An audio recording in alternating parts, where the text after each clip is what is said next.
নমস্কার, আমি বৈশাখী। বৈশাখীর গল্পকথায় আজ আপনাদের জন্যে গল্প মাসুল। গল্প পাঠ এবং লেখায় আমি বৈশাখী বিশ্বাস দেবনাথ। গল্পটি প্রথম থেকে শেষ পর্যন্ত শুনবেন।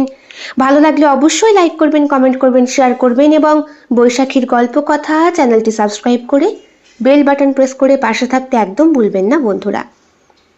আজকের গল্পটি প্রাপ্তবয়স্ক শ্রোতাদের জন্য। শুরু হচ্ছে আজকের গল্প মাসুল।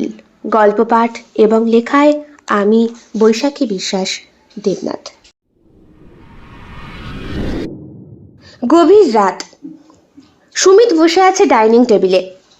বাইরে বৃষ্টি পড়ছে টিপটিপ করে। সুরভি ধীরে ধীরে এসে সুমিতের সামনের চেয়ারটিতে বসল। চোখে মুখে অপরাধ বোধ, কিন্তু সাহস জোগাতে গিয়ে কথাগুলো আটকে যাচ্ছে।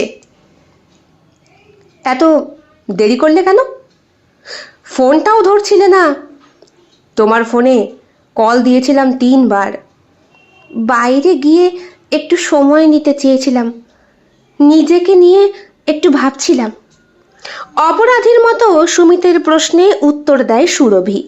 সুমিত বিরক্ত স্বরে বলে, নিজেকে নিয়ে ভাবতে আমার অনুমতির দরকার নেই, কিন্তু তোমার ফোন না ধরাটা, ওটা নিয়ে তো ভাবতেই হবে। সুরভি দীর্ঘশ্বাস ফেলে। সুমিত, আজ আমি তোমার সাথে কিছু কথা বলতে চাই, সত্যি বলতে চাই। সুমিত চমকে ওঠে। সত্যি? এমন কি সত্যি আছে যে সেটা শোনার জন্য এত সাহস দরকার? সুরভি কাঁপা কণ্ঠে বলে, তুমি শুনলে হয়তো আমায় আর বিশ্বাস করবে না, হয়তো আমায় ছেড়েই চলে যাবে।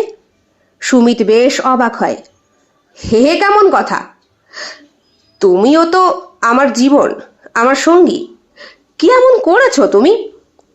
সুরভি চোখ নামায়। রাহুলের সাথে, মানে আমরা আবার একদিন দেখা করেছিলাম। সুমিত চোখ কুঁচকে বলে, রাহুল? তোমার সেই পুরনো বন্ধু? হঠাৎ করে কেন তার কথা তুলছো? সুরভি বলে, তাকে দেখার পর যেন একটা পুরনো অনুভূতি আবার জেগে উঠেছিল। আমি ভুলে গিয়েছিলাম বাস্তবতা। একটা রাত, একটা ভুল, কিন্তু সেই ভুল আজও আমাকে তাড়িয়ে বেড়াচ্ছে। সুমিত নিঃশ্বাস বন্ধ করে চুপ করে থাকে কিছুক্ষণ। তারপর ধীরে ধীরে বলে, তাহলে তুমিও পরকীয়া করলে? সুরভি কান্না জড়ানো গলায় বলে, হ্যাঁ, আমি একটা ভয়ঙ্কর ভুল করেছি। তবে আমি কখনো চাইনি এটা ঘটুক। এটা আমার আবেগের দুর্বলতা ছিল, কিন্তু আমি জানি এটা ক্ষমার যোগ্য নয়। সুমিত গম্ভীর স্বরে বলে, তুমি ভেবেছিলে আমি এটা মেনে নেব? কি ভেবেছিলে? আমাকে এইভাবে সব কিছু বলে তুমি হালকা হয়ে যাবে আর আমি এমনটা মেনে নেব? সুরভি বলে, না সুমিত, আমি হালকা হতে চাইনি। আমি শুধু সত্যটা বলতে চেয়েছি। তুমি যদি আমার থেকে দূরে চলে যাও, আমি বুঝবো সেটা, কিন্তু মিথ্যের মধ্যে বাঁচতে আমি যে আর পারছি না। সুমিত মাথা নিচু করে বসে থাকে। তোমাকে বিশ্বাস করেছিলাম, কখনো কল্পনা করিনি তুমিও এমনটা করতে পারো। আমার বন্ধুর স্ত্রীদের মুখে শুনেছি, বন্ধুদের মুখেও শুনেছি, কিন্তু সুরভি আস্তে আস্তে বলে, আমার এই ভুলের মাসুল দিতে আমি রাজি আছি, কিন্তু আমি চাই তুমি জানো আমি আজও তোমাকেই ভালোবাসি। ভুল করেছি, কিন্তু ভালোবাসায় ভুল করিনি। সুমিত অসহায়ভাবে হাসে। ভালোবাসা যেটা আজ ভেঙে গেছে, সেটা কি ভালোবাসা বলতে পারো? যদি সত্যি ভালোবাসতে, তবে রাহুলের কাছে কখনোই যেতে না। তুমি যেটা করেছো সেটা কি ভালোবাসার পরিচয়? সুরভি বলে, তুমি ঠিকই বলেছ। আমি শুধু আশা করেছি তুমি বুঝবে। আমার ভুল হলেও আমি আজও তোমার সঙ্গী হতে চাই, তোমার পাশেই থাকতে চাই। তোমার চাওয়াটা শেষ কথা না সুরভি। ভালোবাসা সহজে পাওয়া যায় না, আর একবার ভাঙলে সেটা ফেরতও আসে না।